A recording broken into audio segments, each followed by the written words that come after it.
नमस्कार, आप देख रहे हैं सिटी पोस्ट। मैं हूं अभिषेक मिश्रा। देश कोरोना संकट से जूझ रहा है, दुनिया कोरोना संकट से जूझ रही है, बिहार भी कोरोना संकट से लड़ाई लड़ रहा है। संक्रमण की रफ्तार लगातार तेज हो रही है और बिहार की सियासत में उन लोगों के मदद के नाम पर शोर है जो जिन लोगों को मदद की ज़रूरत है, जो इस संक्रमण के दौर में बहुत ज़्यादा बेहाल हैं, उनकी स्थिति बहुत ख़राब है। और देश के दूसरे राज्यों में खासकर जो प्रवासी मजदूर फंसे हुए हैं, उनके आने को लेकर, उनके रहने की व्यवस्था को लेकर, उनके क्वारंटाइन की व्यवस्था को लेकर और क्वारंटाइन सेंटरों से लगातार बवाल की खबरें, बदइंतजामी की खबरें सामने आ रही हैं। हम आपका तारुफ उस इंसान से कराने वाले हैं, उस व्यक्ति से कराने वाले हैं जो इस शोर का हिस्सा नहीं है, लेकिन इस लड़ाई का एक मजबूत हिस्सा है। कोरोना संकट से जो लड़ाई बिहार लड़ रहा है, उस लड़ाई के एक अहम किरदार हैं। बिना किसी शोर के क्वारंटाइन सेंटरों को एडॉप्ट करने की पहल की है, मांग की है सरकार से कि हमें दीजिए क्वारंटाइन सेंटर का जिम्मा, हम संभालेंगे, हम लोगों के रहने खाने की व्यवस्था करेंगे और बेहतर व्यवस्था करेंगे।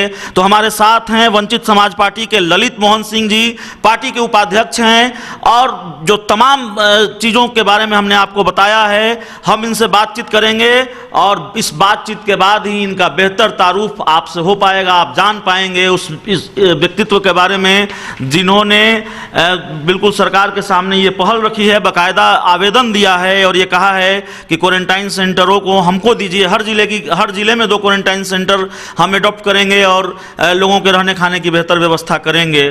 तो इस कोरोना संकट की जो लड़ाई है, उसके अहम किरदार के साथ हम इंटरव्यू की शुरुआत करते हैं। सबसे पहले सिंह साहब, आपका सिटी पोस्ट में बहुत बहुत स्वागत है समय देने के लिए। और शुरुआत ही यहीं से करते हैं क्योंकि लगातार हमारे पास खबरें आ रही हैं क्वारंटाइन सेंटरों पर हमले की, बवाल की, और क्वारंटाइन सेंटरों को लेकर जो बदइंतजामी की खबर है उसको लेकर। और आपने कहा है कि हर ज़िले में हम 2 क्वारंटाइन सेंटर एडॉप्ट करना चाहते हैं। सरकार की तरफ से कोई जवाब आया है? देखिए, हम लोगों ने ये पहल 15 दिन पहले की थी।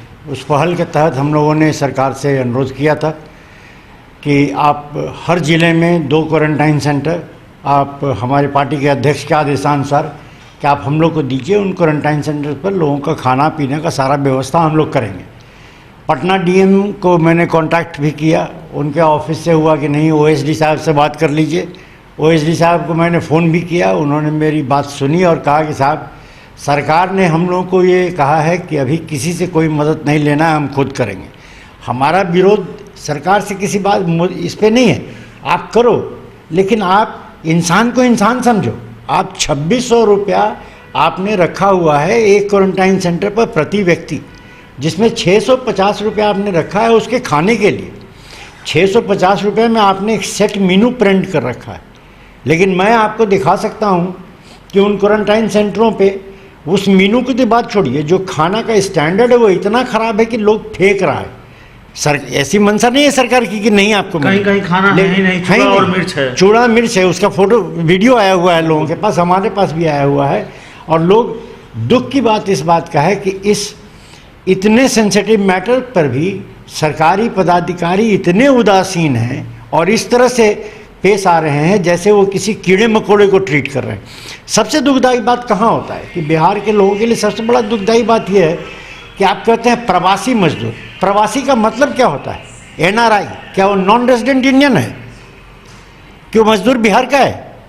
अगर जो आपको ये समझ में नहीं आ रहा है कि ये प्रवासी नहीं है, आपके वोटर हैं, आपके मजदूर, आपके लोग हैं, पहले तो इस शब्द का संशोधन कीजिए कि वो प्रवासी है। प्रवासी वो कोई नहीं है, वह आपका मजदूर है, आपको लाना आपकी जिम्मेवारी पड़ी है। इस विपत्ति में आप उसके साथ खड़ा होइए। कोरोना से लड़ाई में हम आपके साथ खड़े हैं। मैं और लोगों की तरह ये नहीं कह सकता कि मैं 2000 बस दूंगा, मैं ये नहीं कह सकता कि मैं ट्रेन का किराया दूंगा। हमारी पार्टी एक छोटी सी पार्टी है, हम लोग जो भी करेंगे आम समाज के साथ मिल के करते हैं। ऐसा लगता है क्या कि सिर्फ श्रमिक ही नहीं आ रहे हैं दूसरे राज्यों से? लॉकडाउन में जो श्रमिक फंसे हुए हैं वो सिर्फ श्रमिक नहीं हैं, दूसरे राज्यों से छात्र भी आ रहे हैं, पर्यटक भी आ रहे हैं। तो क्या ऐसा लगता है क्या आपको कि जो श्रमिक हैं बाहर से आने वाले या फिर जो छात्र हैं उनमें भेदभाव किया जा रहा है? ऐसी खबरें, ऐसे आरोप लगते रहे हैं। देखिए, अगर कोई छात्र, पहले तो अनिल सिंह के कांड को लेके इतना तमाशा हुआ, सबसे पहला विरोध हमने मुख्यमंत्री को किया था कि अनिल सिंह ने कोई गुनाह नहीं किया अपनी बेटी को ला के गाड़ी से, लेकिन उसके बाद भी आप एसडीओ को सस्पेंड कर दिए, उसके ड्राइवर को सस्पेंड कर दिए, जवान को सस्पेंड कर दिए, बॉडीगार्ड लगा हुआ था। वो अपने आप में एक बहुत गलत स्टेप था। छात्र ही हो या मजदूर ही है आपका, तो आपका बिहार का ही रहा है ना, कोई बाहर का आदमी तो इस समय आपके यहाँ ट्रैवल करने आ नहीं सकता है, क्योंकि आपने कोई ऐसा उद्योग विकसित नहीं किया। आज मान लीजिए कि कोई यहाँ आया हुआ था, वो फंस गया, तो उस बेचारे ने अपना चार्टर फ्लाइट का अरेंजमेंट किया और यहाँ से वापस चला गया। आपके पास कुछ नहीं है, बिजनेस नील है।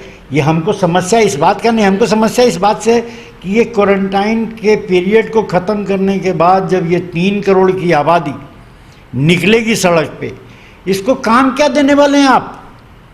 एक सवाल बहुत अहम है, जाहिर है आपके जहन में भी होगा और लोगों के जहन में भी है, हमारे जहन में भी है, तभी जाहिर है ये सवाल आपके सामने मैं रख रहा हूँ।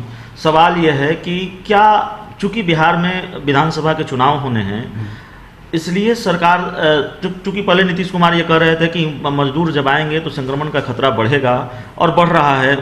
ज़्यादातर मजदूरों की वजह से संक्रमण के मामले सामने आ रहे हैं, प्रवासियों की वजह से मामले सामने आ रहे हैं। तो क्या लगता है ऐसा कि एक तो सरकार चुनाव दबाव में आ गई, विपक्ष के प्रेशर में आ गई और फिर अपने फैसले से पीछे हटना पड़ा। दूसरा मामला यह है कि जिस बड़ी तादाद में मजदूर आ रहे हैं, उस बड़ी तादाद के हिसाब से क्वारंटाइन सेंटरों में व्यवस्था नहीं की गई। देखिए सर, क्वारंटाइन सेंटर को बनाने में सरकार ने कोताही की है। सरकार को अच्छी तरह से जानकारी थी कि 8.5 करोड़ की आबादी वाले इस प्रदेश से 3 करोड़ लेबर हर वर्ष बाहर जाते हैं काम करने के लिए, जिससे 50 लाख ऐसे हैं जो परमानेंटली कहीं सेटल्ड हैं। लेकिन 2.5 करोड़ की आबादी ऐसी है जो हर वर्ष काम करने के लिए अलग अलग प्रांतों में जाती है। सरकार को इसकी जानकारी थी। ये भी जानकारी थी सरकार को अच्छी तरह से कि ये जब लौटेंगे तो इनके साथ संक्रमण आने का खतरा है। लेकिन अगर जो आप उठा के देख लीजिए आंकड़ा, सरकारी आंकड़ा को ही आप उठा के, दबाव में आ गई सरकार दबाव में आई है, दबाव में आई, अपने गलतियों से आई है। क्यों आई आपको उसका रीज़न बताते हैं। अगर जो आप आंकड़ा उठा के देख लीजिएगा तो जितने भी मजदूर आए हैं बिहार में, अभी तक 7.5 लाख मजदूर लौट के आए हैं इन ट्रेनों के हिसाब से, उसमें से अगर जो हम 5% या 10% भी निकाल दें जो संक्रमित होके आए हैं, तो वो 10% भी 700 नंबर होता है। लेकिन आपका आंकड़ा तो आज ही 1300 के पार है, तो बाकी कहाँ से आया? नहीं, ये इसलिए भी है कि चूंकि आप बता रहे हैं कि 7 लाख लोग बाहर से आए हैं, तो जाहिर है 7 लाख लोगों का टेस्ट तो हुआ नहीं होगा, तो आंकड़े इसलिए भी कम हो सकते हैं। एक आंकड़ा स्वास्थ्य विभाग की ओर से जारी किया गया था, और एग्जैक्ट आंकड़ा तो मेरे पास नहीं है, लेकिन ताज़ा जो मामले सामने आए हैं उसमें से 500 से ज़्यादा ऐसे लोग हैं जो दूसरे राज्यों से आए हैं। हमारा अगला सवाल यह है कि चूँकि संकट का दौर है और सियासत की गुंजाइश होनी नहीं चाहिए इस दौर में, लेकिन चूँकि बिहार में विधानसभा के चुनाव होने हैं और इसी साल होने हैं, और बिहार की राजनीति लगातार गर्म है संकट के दौर में भी, तो 2 सवाल सियासत से जुड़ा हुआ। पहला सवाल ये कि ललित मोहन सिंह जी जो वंचित समाज पार्टी के राष्ट्रीय उपाध्यक्ष हैं, और जाहिर है राजनीति में आपका लंबा अनुभव है, क्या लगता है संकट का जो दौर है, कोरोना संक्रमण का जो दौर है, और जिस तरीके से खबरें लगातार सामने आ रही हैं, तस्वीरें सामने आ रही हैं, ये नुकसान है सरकार के लिए, सत्ताधारी दलों के लिए?